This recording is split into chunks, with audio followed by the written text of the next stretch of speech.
Derwin Brown. When he won the election to become sheriff of DeKalb County, Georgia in November 2000, it appeared to be a victory for reform. Brown had campaigned on rooting out corruption, pledging to clean up an office plagued by scandals. But his victory came at a cost. Just days before he was to be sworn in, Brown was ambushed in front of his home on December 15, 2000, gunned down in a hail of bullets. The assassination shocked Georgia politics and revealed the deadly power struggles lurking inside law enforcement. The mastermind behind the killing was none other than the man Brown had just defeated, Sidney Dorsey, the outgoing sheriff. Dorsey feared that Brown's reforms would expose his own corrupt practices, including extortion and racketeering. In desperation, Dorsey arranged a hit, with Melvin Walker and other associates carrying out the assassination. The murder was not just personal, it was political payback, a message that exposing corruption came with consequences. The investigation moved swiftly. By 2002, Dorsey was convicted of orchestrating Brown's murder and sentenced to life in prison. His accomplices also received lengthy sentences. The case highlighted how power, once threatened, can lead to extreme violence. For the citizens of DeKalb County, the killing shattered faith in local institutions. The man elected to bring honesty and reform never even got the chance to take office. Brown's assassination remains one of the most infamous political killings of the 21st century in the U.S. It marked the rare case of a rival officeholder eliminating his successor, a chilling reminder of how deep corruption can run. To this day, Georgia law enforcement training includes the case as a warning about the dangers of power, revenge, and betrayal within the system. The aftermath left a legacy of mistrust, but it also spurred deeper oversight into sheriff's departments across Georgia. Derwin Brown became a martyr for reform, remembered as the sheriff who was silenced before he could ever wear the badge, Sam Catron. On April 13, 2002, the quiet town of Pulaski County, Kentucky, turned into the scene of a shocking assassination. Sheriff Sam Catron, a popular lawman seeking re-election, was attending a campaign fish fry when gunshots rang out. As the community gathered in what was supposed to be a friendly political event, Catron was struck and killed instantly. The murder stunned Kentucky and exposed the dark underside of small-town political rivalries. The gunman was Kenneth White, the campaign manager for Catron's political rival, Jeff Morris. Investigators later revealed that White had ambushed Catron from a nearby hill, using a high-powered rifle to execute the killing. The motive? To give Morris a clear path to power. The assassination was a brutal reminder that even in rural America, politics could turn deadly. The investigation unfolded quickly. White was arrested the same night and charged with capital murder. During trial, prosecutors painted the killing as a calculated political hit job. In 2003, White was sentenced to life without parole, while Morris was convicted of complicity in the plot. The betrayal shocked the community, as many had believed that such ruthless power plays belonged only in big city politics. For Pulaski County, the loss of Sheriff Catron was more than just the death of a leader. It was the murder of trust. Catron had built a reputation as a straight-shooting lawman who stood up for ordinary people. His assassination left residents questioning whether the local political system had been corrupted beyond repair. The case remains one of Kentucky's most infamous political murders, a story of ambition gone too far. By the way, I'm going to be posting a lot more interesting videos on the channel. I'll greatly appreciate it if you could show support by liking this video and subscribing to the channel. Thank you. James E. Davis. On July 23, 2003, chaos erupted inside New York's City Hall. Councilman James Davis, a Brooklyn Democrat known for his charisma and grassroots activism, was shot dead during a council meeting. The shooter wasn't a stranger. It was Othniel Askew, a political rival Davis had once befriended. The brazen killing, carried out in front of stunned city officials, exposed the intensity of political feuds in New York's rough-and-tumble local scene. Askew had been invited to the chamber by Davis himself, who believed in giving opportunities to aspiring politicians. But instead of forging alliances, Askew carried a handgun past security and opened fire. Davis was struck twice at close range, collapsing as panicked staff and officials scrambled for safety. Police on the scene immediately shot and killed Askew, ending the gunfire but leaving a trail of shock across the city. The aftermath was surreal. Davis's assassination took place just steps from Mayor Michael Bloomberg and other city leaders. It highlighted dangerous security lapses. Askew had been waved through metal detectors under a courtesy rule for guests of council members. Within days, New York overhauled its city hall security protocols, making sure no guest would ever bypass checks again. Davis's death was especially tragic because of his background. A former NYPD officer and community activist, he had championed peace and anti-violence campaigns. Ironically, the man who preached against gun violence became its victim, gunned down in the very chamber where he worked to improve the lives of his constituents. The killing left Brooklyn reeling. Davis's family and supporters called him a hero who had been betrayed by someone he tried to uplift. The council chamber was later renamed in his honor, Connie Carr. On February 7, 2008, a routine Kirkwood City Council meeting in suburban Missouri turned into a massacre. Councilwoman Connie Carr, a respected local leader, was sitting in her seat when gunfire exploded in the chamber. The shooter, Charles "Cookie" Thornton, stormed the meeting armed with 2 handguns, unleashing chaos on city officials he believed had wronged him. Carr, along with several others, was struck down in the ambush. Thornton, a local resident with a long-running feud against the city, claimed that municipal fines and disputes had destroyed his livelihood. His grievances festered for years, turning bitter until he targeted the very officials who enforced the ordinances. Carr, known for her advocacy and community involvement, became one of his first victims in the chamber. The shooting was quick and ruthless. Witnesses recalled Thornton calmly entering, shouting, "You're going to have to kill me," before firing at council members. Carr died instantly, alongside Public Works Director Ken Yost and Police Officer Tom Ballman. For residents of Kirkwood, the sudden violence shattered their sense of small-town safety. The aftermath of Carr's assassination forced the city to reckon with deep issues of anger, justice, and mental health. Thornton himself was shot and killed at the scene by police officers responding to the attack. In death, his grievances were silenced, but his actions left Kirkwood scarred for years to come.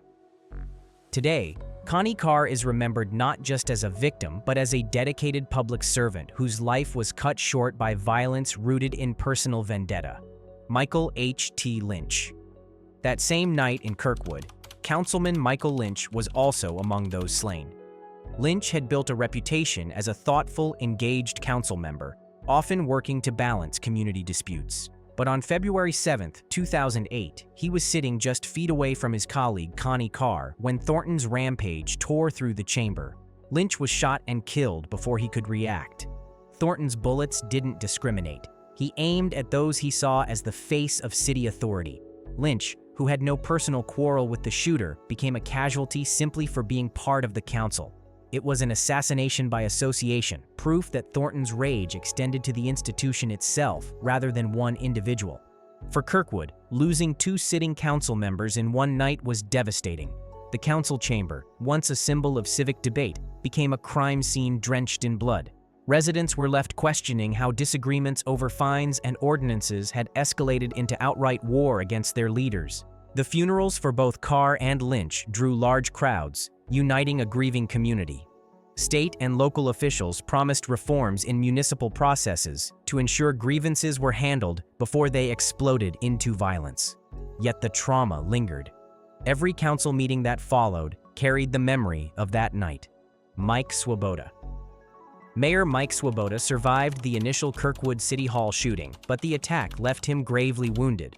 Thornton shot Swoboda twice, once in the head and once in the jaw. Against all odds, the mayor initially pulled through, undergoing surgeries and returning briefly to public life. But the damage lingered, and on September 6, 2008, Swoboda died from cancer complications worsened by the shooting.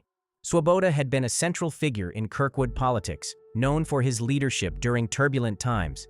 His survival after the February attack brought hope, as he appeared at public events and even gave speeches, his resilience inspiring residents. Yet his health declined rapidly, and by fall, the city lost its leader.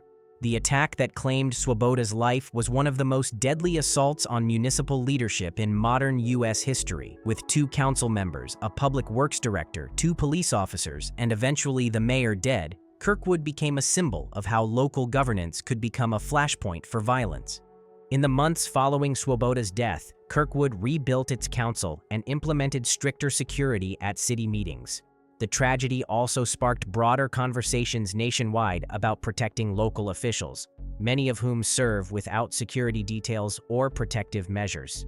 Swoboda's assassination, though delayed, cemented the legacy of the Kirkwood shooting as one of the darkest days in Missouri politics.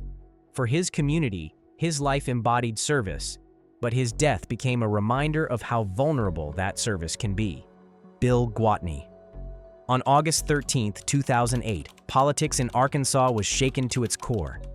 Bill Gwatney, chairman of the Arkansas Democratic Party and a former state senator, was inside party headquarters in Little Rock when a gunman stormed in. Without warning, the attacker opened fire, shooting Gwatney multiple times. Staffers screamed for help as the chair collapsed, mortally wounded. He was rushed to a hospital but was pronounced dead within hours. The shooter was identified as Timothy Johnson, a 50-year-old man with no clear political connections.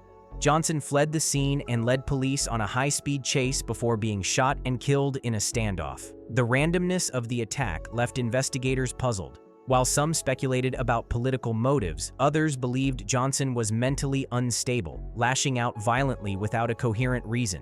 Gwatney's assassination sent shockwaves through the Democratic Party nationwide. He was a close ally of former President Bill Clinton, and the Clintons personally attended his funeral. At the time, the Democratic National Convention was just days away, and the tragedy cast a somber cloud over Arkansas's delegation. For many, it was not just the loss of a political figure, but of a man deeply tied to the state's political identity.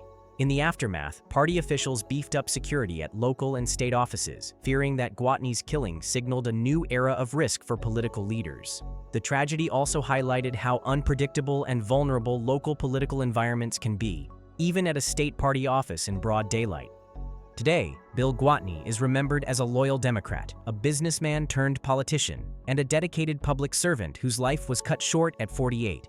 His assassination remains one of the most high-profile political killings of the 21st century in America. Eugene Crum.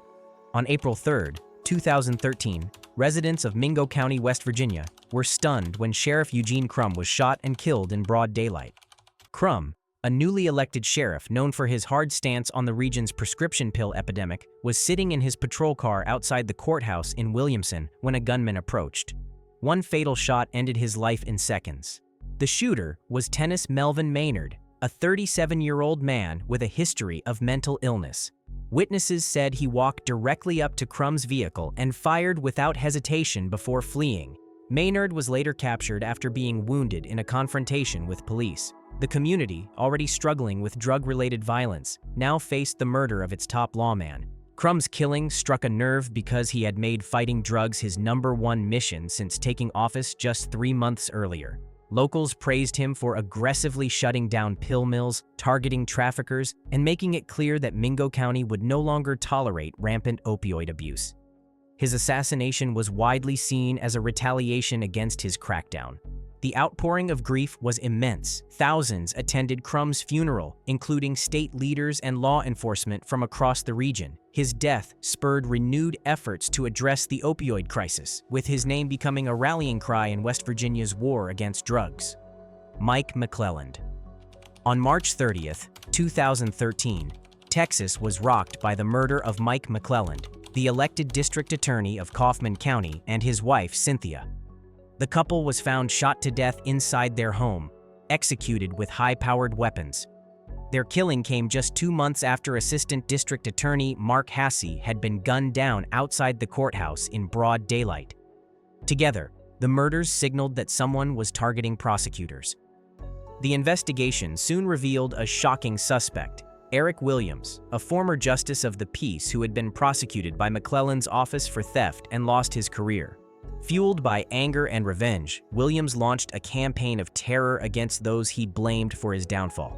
The McClellands became his most high-profile victims. The brutality of the murders stunned even seasoned law enforcement. Investigators found the McClellands' home riddled with shell casings, suggesting a planned execution rather than a burglary gone wrong. Fear rippled through Texas prosecutors, many of whom began carrying weapons and wearing bulletproof vests, uncertain if they too were on a hit list. In 2014, Eric Williams was convicted of capital murder and sentenced to death. His wife, Kim Williams, testified against him, admitting she helped plan the killings. The trial painted a portrait of cold-blooded revenge, where the pursuit of justice against a corrupt official spiraled into the murder of innocent people. Marco McMillian. On February 26, 2013, the quiet Mississippi Delta city of Clarksdale was shaken when Marco McMillian, a charismatic 34-year-old mayoral candidate, vanished. Just one day later, his body was found near the Mississippi River levee. He had been strangled, his remains discovered after his SUV was involved in a head-on crash driven by another man. The killing stunned not only Mississippi, but the entire nation. McMillian was making history as one of the first openly gay black candidates for public office in the South. His candidacy drew national attention, symbolizing a new era of representation. That promise was cut short when Lawrence Reed, a 22-year-old acquaintance, was arrested for the murder. Prosecutors said Reed strangled McMillian after a violent altercation, then attempted to cover it up by staging a crash. The trial revealed disturbing details. Reed's defense claimed he acted in self-defense after a sexual advance, but prosecutors pointed to evidence of a deliberate killing. In 2015, Reed was convicted of murder and sentenced to life in prison without parole. The case exposed not only violence, but also lingering prejudice, with some speculating whether McMillian's sexuality played a role in his death. For Clarksdale, the assassination was devastating. McMillian had campaigned on revitalizing the struggling city, focusing on education, economic development, and unity. His supporters believed he could have transformed local politics. Instead, his life became another statistic in the list of young, promising black leaders cut down too soon.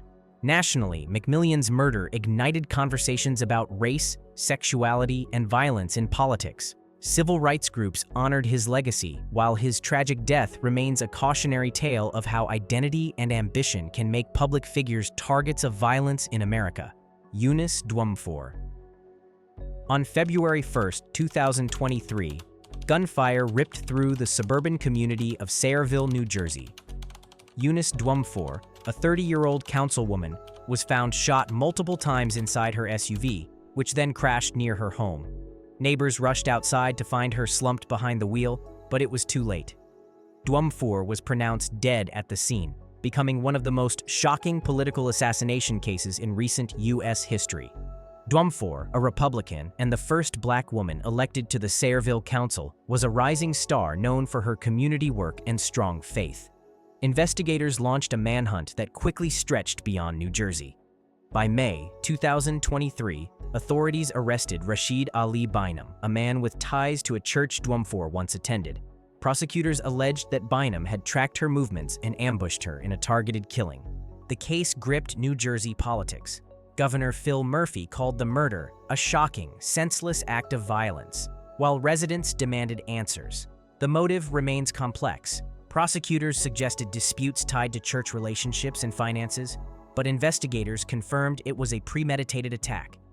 In 2025, Bynum was convicted of first-degree murder and sentenced to life in prison. For Sayreville, Dwumfour's death was a devastating loss. She had campaigned on a message of service and integrity, representing a new generation of leadership in the city. Her colleagues described her as vibrant and full of hope, someone who believed public office was about improving lives. Her assassination left a void that no election could easily fill. Nationally, the killing reignited debates over security for local politicians, especially women and minorities, breaking barriers in public service. Dwumfour's legacy endures as a reminder of both the promise and the dangers of public leadership in America's volatile political climate. John Thornton. On April 1, 2010, tragedy struck the small Illinois community of Washington Park. John Thornton, the 52-year-old mayor, was discovered badly beaten and left for dead on the side of a road. He had suffered severe head injuries and was rushed to a local hospital, where he later died. His assassination shocked the working-class community, already grappling with crime and corruption. Thornton had been mayor for less than a year, inheriting a city known for poverty, vice, and decades of political dysfunction. He promised reforms, pledging to crack down on illegal gambling and rebuild trust. But his efforts put him at odds with entrenched local interests, and soon whispers of threats began circulating. When his body was found, many believed his killing was no random act. The investigation into Thornton's death never delivered full clarity. While police confirmed he died from blunt force trauma, no one was ever convicted of orchestrating the attack. Rumors swirled of political rivals, organized crime ties, and vendettas linked to Washington Park's troubled finances. The lack of closure left the town haunted by speculation. In the weeks after his death, Washington Park spiraled deeper into instability. City employees went unpaid, basic services faltered, and residents lost faith in local leadership. Thornton's assassination symbolized not only the risks of political office, but also the fragility of small-town governance under pressure. Today, John Thornton's murder remains unsolved. For many in Illinois, his case highlights how even the lowest levels of American politics can carry deadly risks when reform collides with corruption. If you enjoyed this, I'm going to be posting a lot more interesting videos on the channel. I'd greatly appreciate it if you could like and subscribe. Thank you very much.